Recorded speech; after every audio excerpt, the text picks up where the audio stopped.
माझी या ठिकाणचे विद्यार्थी खरं तर योग असा आहे की ही जी ज्या परिसरामध्ये आपण बसलेलो आहोत याच ठिकाणी या कारखाना कार्यस्थळावर शिक्षणाची मुहूर्तमेढ उभी राहिली। याच्या पाठीमागचा जो वर्ग आहे याच वर्गात या ठिकाणी शैक्षणिक संकुल सुरू झालं आणि त्यावेळेचे जे साधमेढ रोवली आणि मला मुद्दाम थोडंसं पाठीमागे जाऊन सांगावं वाटतं की खरं तर इथलं शैक्षणिक संकुल हे 13 जुलैला चालू झालेलं आहे। शाळा जूनमध्ये चालू होतात, शैक्षणिक या ठिकाणी 8वीचा वर्ग जुलैमध्ये चालू झाला आणि 1 महिना लेट झाल्यानंतर सुद्धा त्यावेळेच्या 54 पालकांनी विश्वास ठेवला। त्यावेळेच्या कार्यकारी मंडळानं, कारखान्याच्या संचालक मंडळानं या ठिकाणी मान्यता दिली आणि 1 महिन्यानंतर शैक्षणिक संकुल या ठिकाणी सुरू झालं आणि खरं तर ते सुरू झालं म्हणून आज हे सगळं पॉपॉल इथपर्यंत आलं। कदाचित जर त्यावेळेच्या कार्यकारी मंडळानं म्हणले असते बघू पुढल्या वर्षी जून मध्ये, तर मला वाटतं की ही दिवस या ठिकाणी पाहायला सुद्धा कधी मिळाले असते नसते।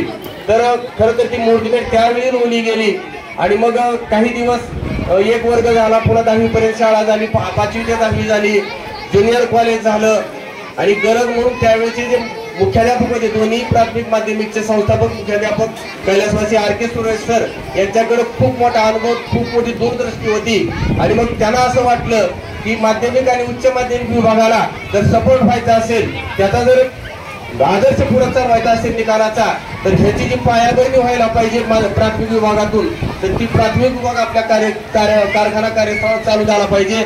गरजही होती कारण कामगार भरपूर होते, आसपासचा परिसर मोठा होता, पंचक्रोशीमध्ये वाड्या वस्त्या होत्या आणि त्यामुळे विद्यार्थी संख्या जी आहे ती निश्चित मिळेल असं गृहीत करून त्यांनी आर.के. सरच्या दूरदृष्टीनं या ठिकाणी हे प्राथमिकचं शैक्षणिक संकुल चालू केलं आणि बघता बघता थोड्या दिवसामध्ये या ठिकाणी मोठा वटवृक्ष निर्माण झाला। आज जवळजवळ माध्यमिक, ज्युनियर कॉलेज आणि प्राथमिक मिळून नाही म्हणलं तर माझ्या माहितीप्रमाणे 1400 ते 1500 दरम्यान संख्या आहे आणि अभिमान याचा वाटतो की कारखाना मध्यंतरी बंद राहिला तरी परंतु या दोन्ही जे विभाग आहेत या ठिकाणी कसलीही विद्यार्थ्याची कमतरता आजपर्यंत भासली नाही। मी गौरवानं सांगतो, पहिल्या कार्यकारी मंडळापासून शेवटच्या कार्यकारी मंडळापर्यंत या ठिकाणी घेतलेल्या एकाही शिक्षकांना अद्यापपर्यंत कधीच पैसे घेतले नाहीत। योग्य मापदंडाचीच माणसं या ठिकाणी घेतली, राबणारी माणसं घेतली, सर्वांनी विनावदयित काळापासून या ठिकाणी झटून मरून काम केलं, राहून काम केलं आणि मग हे बेसमेंट पक्क झालं आणि त्यामुळे आज सुद्धा सुस्थितीमध्ये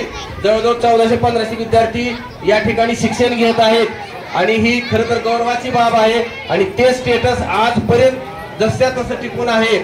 प्रवेशाला आजही आपल्याकडं कमतरता नाही। दुसरी एक आगमनाची गोष्ट अशी आहे, या दोन्ही शाळेमध्ये पिवळी गाडी येत नाही, पिवळी गाडी आम्ही घेतलेली नाही, पिवळ्या गाडीला आमचे विद्यार्थी येत नाहीत, अपवाद विद्यार्थी धावत येतात। वास्तविक दोन्ही सेंटर जर बघितले तर गावापासून आणि वाडी वस्तीपासून 1.5-2 किलोमीटर आहेत, पण एवढा असताना सुद्धा इथं आज कुठलीही गाडी नसताना, कुठलंही आम्ही आणायला जात नसताना, कुठलीही आम्ही जनजागृतीला जात नसताना अगदी व्यवस्थितपणे दोन्ही शैक्षणिक संकुल चालू आहेत, भक्कमपणे चालू आहेत। मला या ठिकाणचा जो स्टाफ आहे प्राथमिकचा, या सर्व स्टाफला आवर्जून विनंती अशी करायची आहे की दागड सरनी जो या ठिकाणी पाया घालून दिलेला आहे, जी पद्धत घालून दिलेली आहे, जी शिस्त घालून दिलेली आहे, याच्यामध्ये कुठेही तसवर सुद्धा तडजोड होता कामा नये।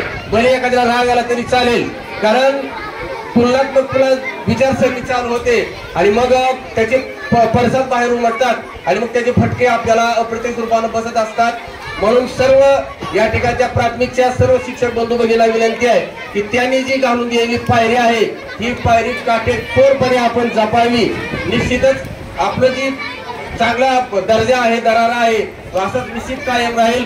या ठिकाणी दागड सरी दिलेल्या संपूर्ण योगदानाबद्दल मी माध्यमिक विभागाच्या वतीनं, ज्युनियर कॉलेज विभागाच्या वतीनं या ठिकाणी हार्दिक आभार मानतो आणि अधिक वेळ न घेता त्यांच्या दीर्घायुष्याला या ठिकाणी मी चिंतितो, त्यांना ईश्वरानं भरपूर दीर्घायुष्य द्यावं अशी ईश्वराची प्रार्थना करतो। धन्यवाद। जय हिंद, जय महाराष्ट्र।